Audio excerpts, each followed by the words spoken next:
Hi everyone, so please welcome Jodi and Darryl from the Trust Method right here. Jodi and Darryl Bueckert, and they are the founder of the Trust Method. They offer to help service entrepreneur in general, small businesses to get more referral and more retention of their clients. Thank you so much for joining Get Unstuck Method today, both of you. Thanks for having us. Yeah, thanks for having us. Yeah, it's been a long time, right? That we haven't really talked between each other. I mean, we are in the same social circle, and I have seen them doing so awesome work. So I'm excited to talk to you today. Thank you. So before we start into what is your specialty right now, how you become an entrepreneur, like individually, which one should I ask first? Which one? Go ahead. How did we get into our specialty? No, I mean how you start your entrepreneurial journey. Oh, wow. We started being entrepreneurs probably in 2009 after my son went into kindergarten. I just wanted to do something that was outside of the home. I wanted to use some of my skills. So I started a blog. And then after I started a blog, I opened up a small interior design company, and it was really, really small, but it was something that I could use my skills and I could work from home, and it grew from there, of course, but that was kind of my first taste at being an entrepreneur. That's the way I started. Yeah, and I had left my full-time job and was doing commercial photography. So like home interiors, commercial interiors, products and things like that. And then in the process of being, bootstrapping our own businesses, I learned web design. So then I started doing websites for clients. So a lot of it is like helping people with the things that you learned how to do as you were developing. Mm-hmm. Almost 10 years then. Wow, it's been a long run. So yeah, it's been a long journey. Lots of different things. Yeah. And how entrepreneur journey changed your lifestyle currently, or it still remain the same? Well, I think in some ways it's being an entrepreneur is, as you know, it's a tough job. And so it has changed over the years. We do have the benefit that we work with each other. And even though if Darryl was doing something separate or I was doing something separate, we always had each other to kind of lean on. I could use my strengths to help him, and he was able to use his strengths to help me in my design business years ago. But at the end of the day, it's a hard journey to know how to make decisions. It's a tricky world. And so I guess in a lot of ways it's changed for us because I think we've, over the years, been able to be a little bit more confident in who we serve versus back in 2009. I probably was a little bit more insecure, and that showed in my work, even though my goal was always to help people.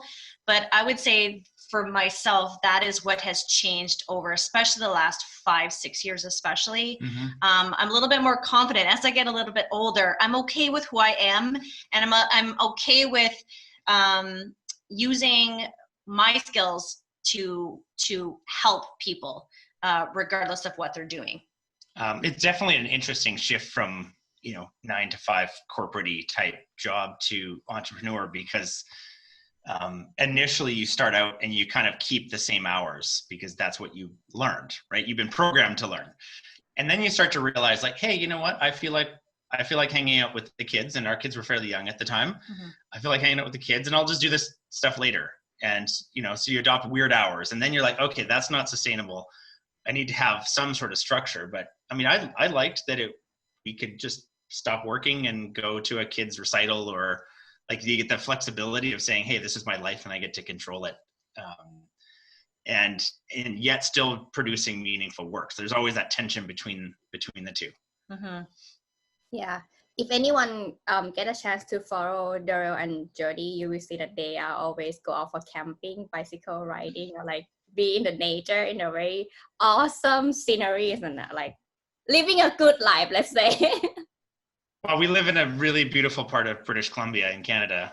And we purposely moved to a different city to just be that much closer so that we could prioritize decisions like that, we're going to work until 2:00 and then 2:00 we're going to leave and then we're going to go camping or something like that. Mm-hmm. Or we're going to head to the lake in the summer at the end of the workday. And so we wanted it to be a place where there's no excuses. We can pack up our bags up quickly and just go for a day hike or something like that. So yeah, that was one of the big reasons for moving to the city where we live in Canada. And even like enjoying life right now and holding intention, okay, I am trying to build something more significant work-wise, but our kids are teenagers right now and I still want to be present and not miss these moments because I'll never get them back. But I can't stop working completely either. So you're trying to balance both of those. Yeah. I mean, I'm an advocate for put your lifestyle first and then your business have to serve your lifestyle 100%. Anyone who is a guest on this show, they are really doing that. So anyone who listening to this or watching this in the YouTube, watch and learn, everyone. So you have no need to trade or put time or sacrifice anything. It's possible, right? This is the living proof. So what about this current business that the trust method, how you develop this method from time to time and it's become this awesome work that I have seen people sharing? It's an interesting story because where it actually came from, and the funny part is the more we recollect on this, we're even in the last few months, we're seeing how strong of a tie it came from. But several years ago, we had actually taken time off and moved to Mexico, and we're working with charities down there. And so that was the actual genesis of this, was seeing these very small charities, not like the large ones everyone knows, but these small local ones doing amazing work, helping people who needed help. But because they were small and not known, they had major trust issues. People didn't know. They were more comfortable donating to the bigger companies, despite their charities, despite the fact that the smaller ones can actually be more effective with their dollars because they're not spending on advertising and admin and things like that. And so we definitely saw that was the genesis of that idea was, well, if we could identify what trust obstacles a person had, and if they could connect, it would make that much more impact, right? And then what happens? What would it take? What kind of trust is necessary for me to say, hey, you have to come here and check out the charity because you can get involved and you can go do some of the work yourself or whatever. What was the mechanism that would prevent people from having an experience but not going home and talking about it? And so when we came back from that experience after 3 years, we were like, well, this is the exact same thing that happens with business, right? Mm-hmm. We have these great, profound experiences with a business and it's totally changed my life. And then, we go about our day and we don't say anything. And often the businesses don't know how to ask us to refer their friends, or they don't make it clear for us how to stay with them. Mm-hmm. And it's a shame. It's a shame because there's these great businesses that just kind of get lost in the weeds. Mm-hmm. Yeah. So we saw this amazing ability for these donors and these volunteers to be a part of what these nonprofits were doing. And so, yeah, like Darryl said, we see that the same thing for business here. We believe that if great businesses are doing great things, we all can do greater things if we do it together. And so that's where we really, our goal is to always bring the customer at the forefront of bringing the customer into our business and for them to feel inspired to refer you as a business, especially if you're doing great work. You should be known, right? Yeah. So really exploring what does it look like to invite the customer into that process with you, so that when they advocate for you, they're on the line for it, but they want to be there. Yeah. I think trust also play both sides, right? Both for customer side that they can trust you before they become a client or customer, and also the owner themselves to trust to work with that person. That's also important, I guess. 100%. we often hear a phrase like, oh, customers aren't loyal anymore. And I was like, well, loyalty is a two-way street, because we have to demonstrate something to be loyal to, right? And just like you said with trust, it goes both ways. And so really even the idea of the name, the trust method, came from this idea of like, well, we should, if we build trust or we don't build trust, it means that there's factors. There's something happening or not happening, which means if we identify what those are, we can act on them. And if you can act on it, there's generally going to be a method that would govern that. So that's kind of, the genesis of the name, and the idea was identify as many factors as you can and act on them in a way that's authentic, so that you're presenting your true self and your customers are seeing it and agreeing with it. And that's how you build, mutual trust. So you mentioned about loyalty and trust, how they related in your opinion? Well, loyalty, if you think about loyalty, it's like, what are you being loyal to, right? And so if as a business, I'm trying to get the most out of you, most sales out of you up front, customers will in return reward with the loyalty of like, okay, you've got that, and then I'm done. So loyalty means sometimes doing the right thing, even if it doesn't necessarily mean a sale on your end right away. And so it is this mutual trust going back and forth of creating an environment like, yeah, these are people, or this is a process, or this is a thing that I want to be loyal to. And so trust is the key part of that, because it implies that mutual connection both ways.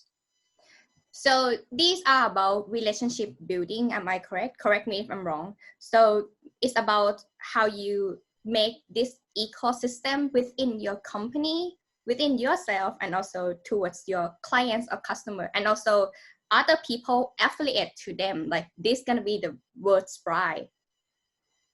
Yeah, relationship is interesting especially if you think about referrals, because what a referral is actually a relationship between three people, right? And so you, the business owner, the referrer, and then the customer that they're bringing in. And so you think about the dynamics of these three people feeling each other out. And they're, like you said, there's trust going both ways, right? Hey, is this a good fit customer? Is this someone who's going to do what we ask to get them to the result that they need? The customer that's doing the referring, bringing their friend in, has to have the trust of like, hey, I need you to do what you did with me, at least, right? I need you to do it the same way, because that's what I just said to them. I need you to take this seriously and not make me look foolish or, in front of my friend. So there's a lot of dynamics when you involve three different people who have three different worldviews and types of styles of communication. It means that we can't necessarily just wing it, because good intentions aren't good enough, right? And so there has to be a systematic part to this that we intentionally communicate a certain way and in a certain time, because we're trying to smooth over the irregularities of human nature. Yeah, you mentioned right, the one that hit home for me is that good intention is not enough, and it's indeed not enough. Here's the thing, I think another part of this referral process, from my own experience, is about expectation management as well. That do they really able to complete what I refer to, who I refer to, like my face also along with them, right? Like apart from I trust them, therefore I refer, but then there's some skeptical within that, okay, will they like really complete what I asked for, something like that? How do you manage that feeling? Well, a lot of it is being able to identify the exact emotions or the types of nuances that go on, right? So even that idea of being referable, what does that mean? What does it mean to be referable? And so when we answered that from our point of view, it's like, well, I get great results and my clients, have this much ROI or blah, blah, blah, blah, blah.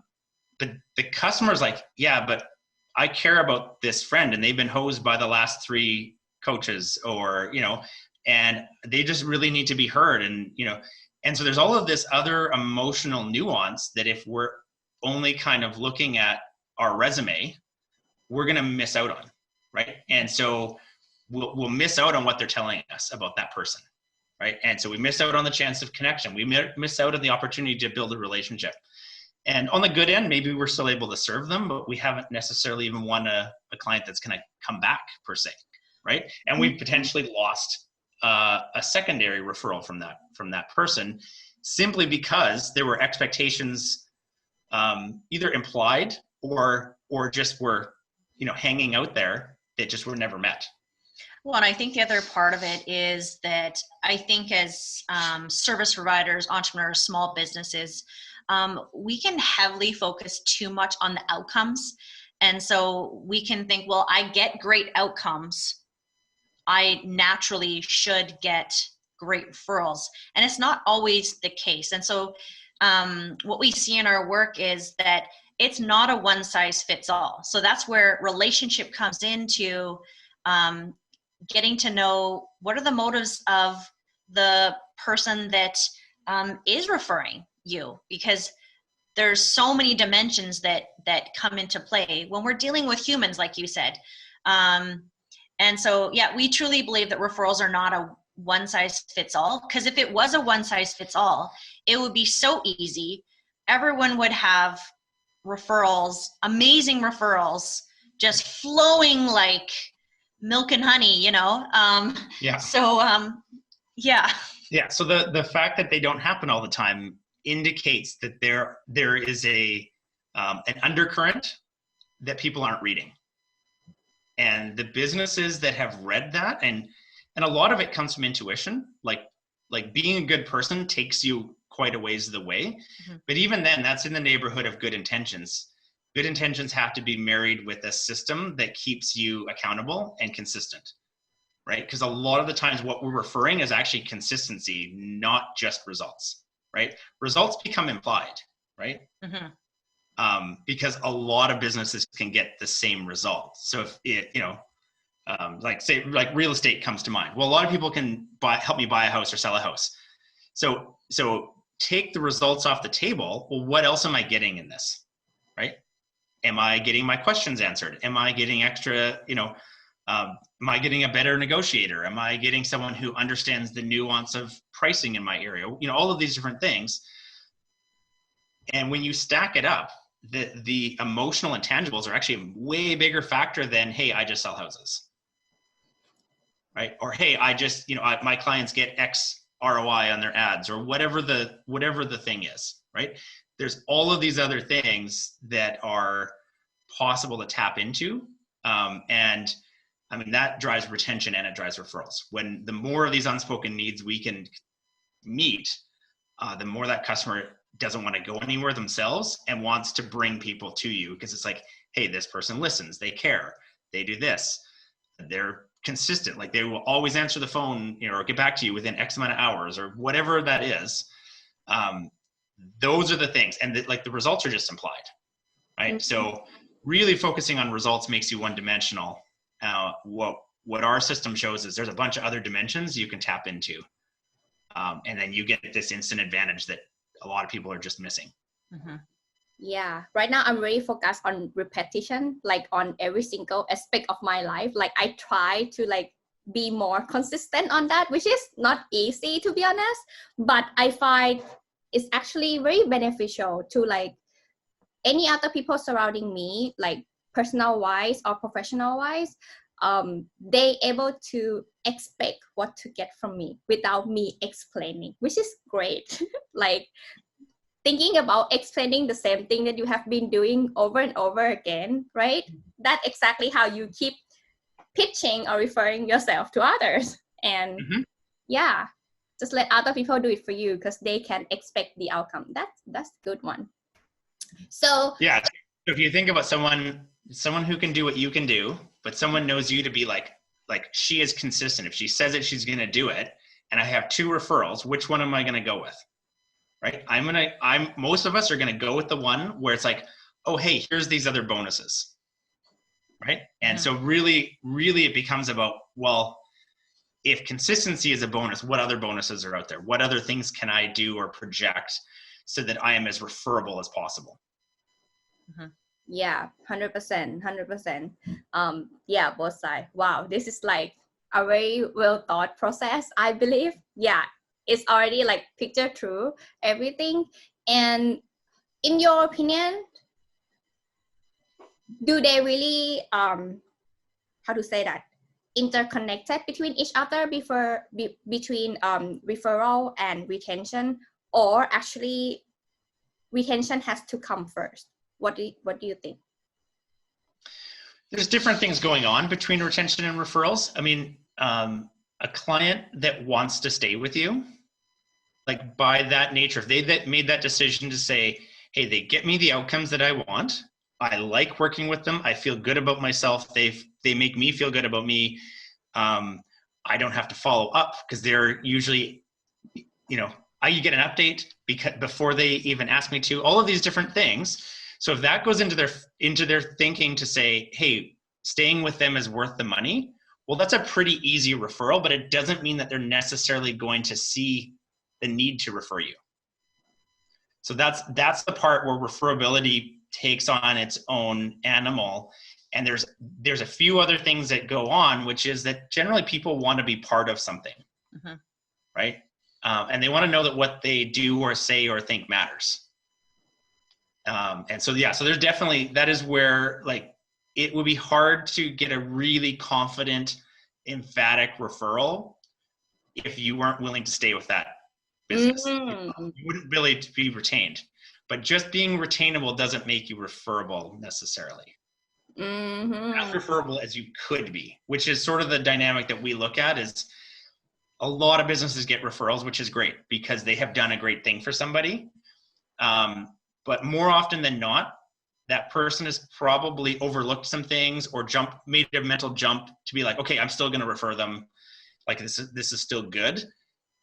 And so we get these referrals and we think that that's it. But really there's this other world of like, hey, there could be 10 more things you could do to be even more referable, which would make that process a bit more automatic, or it would make that client that refers you once see like, oh man, I can see 5 other kinds of people who would, I didn't know anything about this other program that you did. Well, I know someone who totally needs that. And so, yeah, those are the dimensions that with the referability product that we're looking at, that is the fun part of like bringing our clients in to the process and helping them be part of something rather than just being a tool. Right? We talked about relationship before, and I think that is the crucial part, is you can't do this without building a real relationship with your client. And in a real relationship, we don't use each other. Right. And so it changes this from being a number or a statistic or something that you can get, right? A referral is just something that you get, to versus like, no, I'm earning this and we're doing it together. Yeah. And that's where, trust basically comes in there right away, like you said. And because I think a lot of times we, as entrepreneurs, we go to referrals too quickly. There's this story I always tell, when shortly after we moved here, I met a woman online, and I met her for 15 minutes. The next day I get a Facebook message from her saying, hey, can you be my referral source for this area? And I didn't even know her yet. And so this, left me very confused, knowing I've just met you yesterday and now you want me to refer you. And so yeah, and I don't know anything about, I have no idea how your service or how you take care of people, or like the checklist that I would have to feel confident putting my name on that referral. I don't know any of those things. And I think that the reason why we go to referrals too quickly is not because we're bad people. I think it's just what industries teach us. And so we are all about, just because your industry does something, we want you to take a look at it and see, does this fit my values?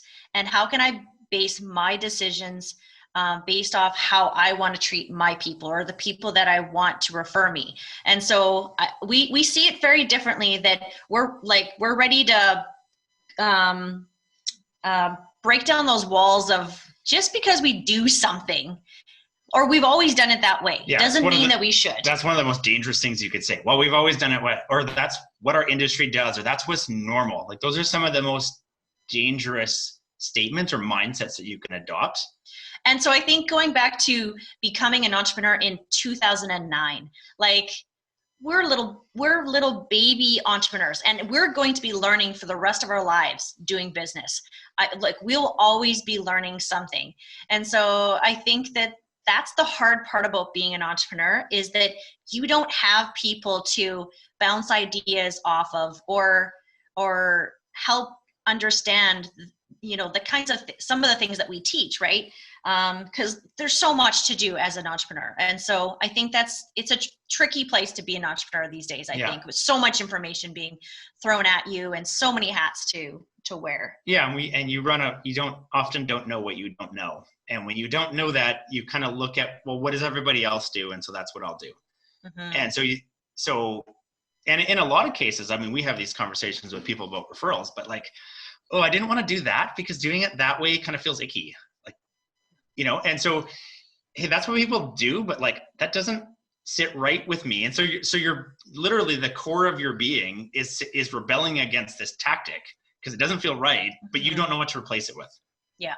Right. So it's either like, hey, I'm going to do that, or like, I'm going to just steer away from asking for referrals completely because I don't want to be perceived like that other thing that I find kind of icky or gross. Mm-hmm.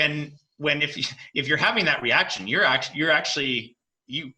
that is coming from a good place. It's like, hey, I want this to feel good for people. So in and of itself, that actually makes you more referable. You're just afraid of it. And so, yeah, a lot of our inspiration was, hey, for that person who wants to do it right, here's the way to do it. Yeah, I think one of the reasons why people ask for referral too early is because the confidence issue, like you just said. Like, especially at the early stage of entrepreneurship, like, yeah, I did that as well. I think many people also did that, like, hey, can you refer me to someone? Like, I just asked with very naive mindset, something like that. But I forgot to ask myself, do they know me to refer me? That's huge. Like, what you mentioned is like, hit home. Yeah. 100%.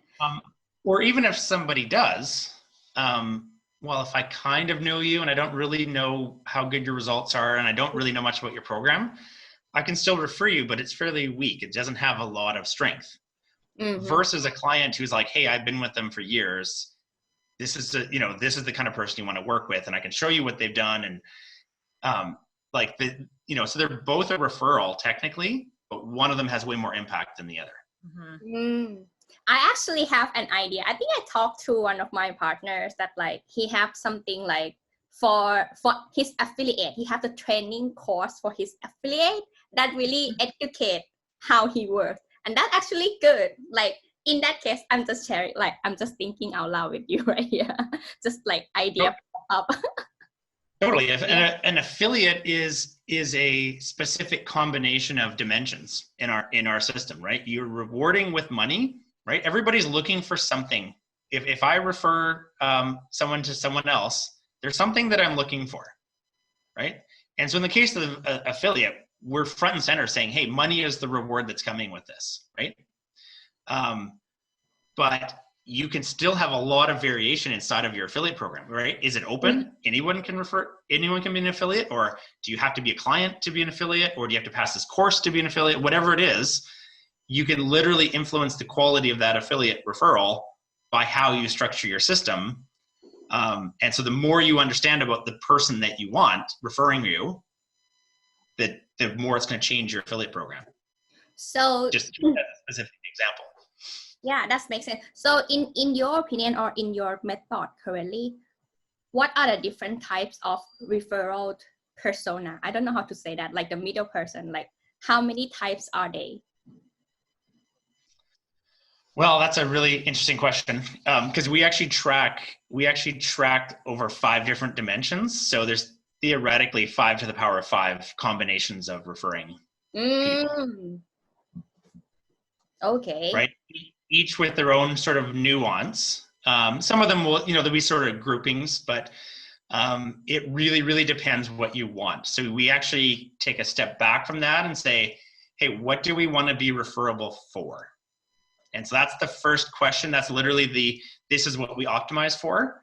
And it doesn't mean that you're not going to get referrals from clients for something that, maybe you're not necessarily optimized for. And you definitely have to value your clients when they do that. Or, your mom's going to refer you for something, or your friend, right? They're still doing it for a reason that reason is super important to them. So therefore it has to be important to you, even if it's not an ideal referral for you. But really understanding, hey, what is the ideal referral for my business, and for this product, for this course, for this specific thing, and how do I get people to give me that type of referral in partnership? Yeah. And so it really comes down to identifying those different factors. I think that helps a lot for those who like to overthinking, like, what should I start from the referral framework into my business, something like that. If you have that question, this is something that you might want to take a look on. And on the other hand, to put your value towards, right, like Jodi mentioned, I think that's very important. Like, I believe that many people who follow what others do that not really feel aligned in their business have issue. I mean, me personally, I did that, and I bet you both also. Yeah. So I think it's something that it's rare. I can't imagine. I'm sure it is possible, but I think all of us have moments of that, and you either continue down that road, or you're like, hey, no, this isn't me. I don't want to do this anymore. I want to find another way to do it. Right. Yeah. And those voices, those are important things to listen to. Yeah, exactly. And to use your method to implement it in your own way, that's like legitimate for me. Like, you can play with it, and I think that makes sense. So that was a really pivotal part for us. Was I don't want to tell you what to do.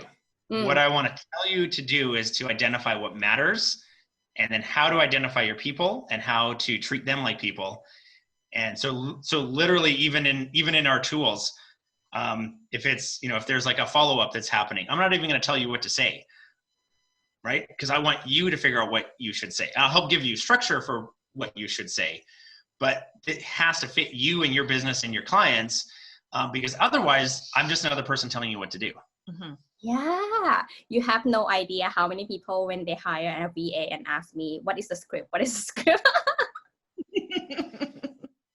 That's make me crazy, but yeah, that's mass market needs. So that's another issue. Yeah. Really, we're going the other way of saying, our approach shouldn't be scalable, right? And it is scalable because you can optimize somewhere else, but we should never be trying to scale relationship. 100%, because it can scale by itself anyway, like expansion, right? Because at the cost of that type of thing, if you put relationship as something that, like, oh, my social media marketer is going to handle that, or manager's going to handle that, what is going to leave the door without you realizing it is your sense of gratitude. And your sense of gratitude is the engine that runs all of this. And if you lose it, it is generally replaced by indifference, and not necessarily intentionally, right? But if we lose our gratitude, it literally changes how we act. Yeah, and I think that's when referrals get assumed, especially if we produce great outcomes. Because then we assume that it will follow if we forget our gratitude. It's no different than a family, a mom and dad, they make dinner every night. We have dinner every night, and the kid sits down and eats their meal, and then they just get up after dinner and they leave, and they just assume the meal is always going to come. But then there can be gratitude every time. I know it was something that it took us many, many years to teach our daughter manners. And it wasn't until she was in grade 3. She's now 16, but it was till she was grade 3. We said, anytime someone gives you something, say thank you. It doesn't matter what it is. And so, like, it was like a pattern, like parenting thing that we had to do till she was grade 3 to say thank you for whatever. And now to this day, she'll say thank you for a meal like twice. She's like, I can't remember if I said thank you. Thank you, Mom, for dinner. So I think, like Darryl said, we just feel like the world is better if we come with gratitude first, like no matter what. All of us. And we don't come with assumptions. And So we if we remove assumption and lead with gratitude, the world is instantly a better place. Your business is a better place. The relationship with your customer is in a better place, like instantly. Mm-hmm. Yeah. There's literally a like, go do something right now or go do something tomorrow thing that you can do. Is like, what would it look like to be more gracious than I was yesterday? Yeah, I sorry. I do agree with you in that gratitude and momentum, because again, personal experience, I did that myself. I used my VA to do that too early instead of me like being me instead. Mm-hmm. It's not working. Like the energy transfer is not right, and people know from a distance, like miles away, internet especially. Like this is no joke though. Like you have your VA in your inbox, but you think that other people won't know? They will know. They will know. So I agree with you on that.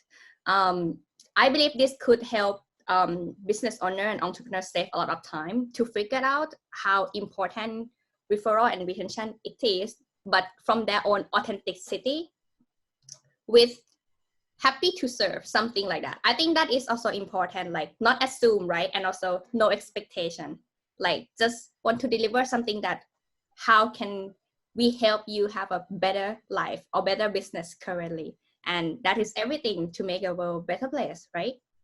Yeah, you hit the last one I was going to say, which was, so obviously like gratitude, drop the assumptions, but act without regard of a specific outcome.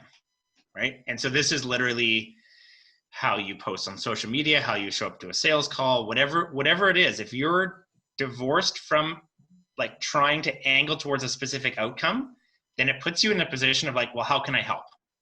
Right. And if you're doing it right, that helping most often results in sales. Mm-hmm. But because you weren't pursuing it directly, it actually is more authentic. Right. And literally the sales experience someone has could influence whether they stay with you or not. Like, so that's a retainable activity. The sales experience they had could be the difference of whether they refer you or not. Right.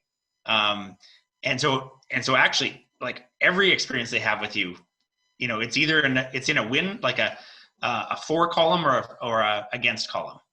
Right. So customers have these like the old tally sheets that they like, oh, well, this was good, but this was bad. I had to ask for this 3 times. Right. And we're all tallying this up.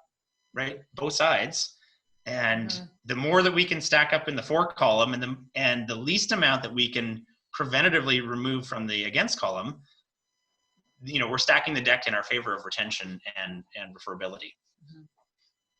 Yeah. Anyone who listened until here, I think you can see the whole picture of ecosystem, from like making marketing, making sales, customer service, and also referral retention side. Like if you have been following me, you will see the method of Get Unstuck that currently Jodi and Darryl also explained about the trust method that could really enhance the framework that you can adapt into your business currently. So thank you so much for sharing this awesome method and ideas with me today. Oh, you're welcome. Oh, it's been our pleasure. This has been fun. In case anyone want to work with you or want to follow you, where can they reach out to you then? You know, they can, we're on Facebook a lot. You can reach out to either myself or Darryl on Facebook.